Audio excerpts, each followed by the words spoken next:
भारत में सरकारी नौकरी का अपना ही भौकाल है। सरकारी नौकरी लग गई तो आपका स्टेटस ऐसे ही ऊपर चला जाता है। घर, परिवार और समाज का आपको देखने का नजरिया बदल जाता है। सरकारी नौकरी लेकिन सबको नहीं मिल सकती और जिनको मिलती है वो खास बन जाते हैं। लेकिन जरा सोचिए, अगर भारत में सरकारी नौकरियों को लेकर ही जब सवाल उठने लगे तब क्या होगा? क्या सरकारी नौकरियों में मार्केट रेट से 5 गुना वेतन दिया जा रहा है?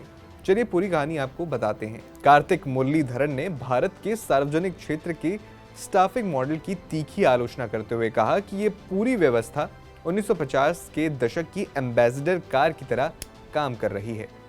ग्रोव के साथ एक पॉडकास्ट पर बात करते हुए top development economist Karthik Muralidharan ने कहा कि सरकार के कई हिस्से अभी भी 1950 के दशक की एम्बेसडर कार जैसे ही हैं, जहां आप बोझ बढ़ाते रहते हैं लेकिन कार को मजबूत नहीं बना पाते। अपनी मौजूदा व्यवस्थाओं में और पैसा डालना 1950 के दशक की कार में पेट्रोल डालने जैसा है। इससे थोड़ा आगे तो बढ़ेगी लेकिन बजट का दूरी से हिसाब से सही इस्तेमाल नहीं हो पाएगा। Top development economist Karthik Muralidharan ने गवर्नमेंट सेक्टर के सैलरी स्ट्रक्चर पर सवाल उठाए हैं। कार्तिक ने कहा कि भारत का सरकारी क्षेत्र वेतन के मामले में बहुत गड़बड़ है।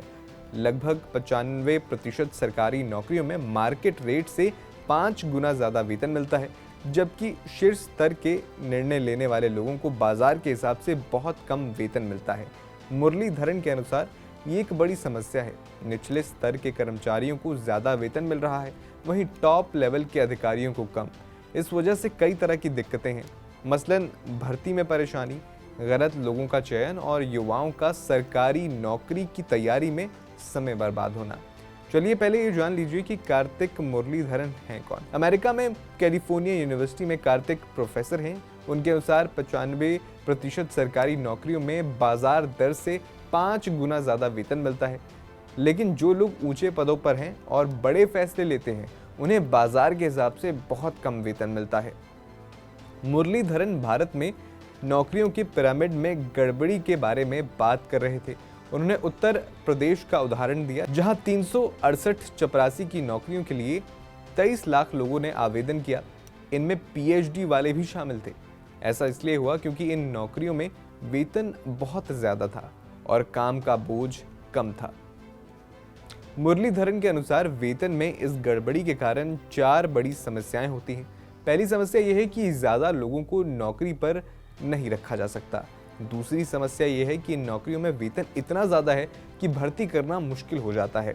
उन्होंने कहा कि आपके पास 100 गुना ज्यादा आवेदन आते हैं, इसलिए भर्ती प्रक्रिया इतनी मुश्किल हो जाती है। हर साल भर्ती करने के बजाय आप इसे 3, 4 या 5 साल में एक बार करते हैं।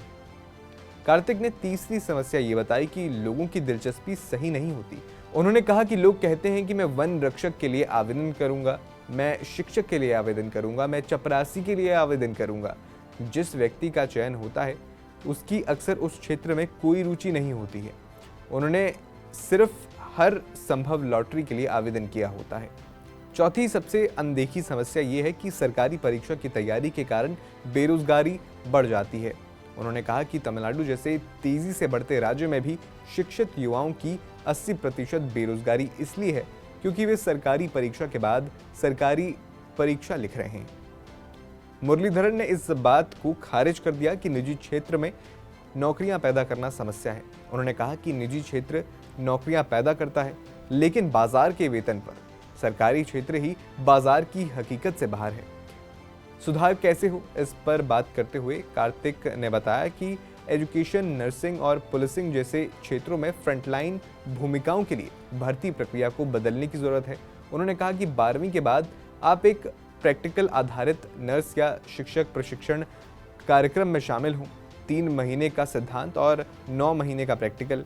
4 साल की नियमित सरकारी भर्ती के लिए आप उन लोगों को अतिरिक्त अंक देना शुरू कर दें जिन्होंने उस क्षेत्र में काम किया है। इससे लोग अपनी रुचि और अनुभव के हिसाब से काम कर सकते हैं। फिलहाल आपका इस पूरे वीडियो पर क्या कहना है, हमें कमेंट बॉक्स में ज़रूर बताएं।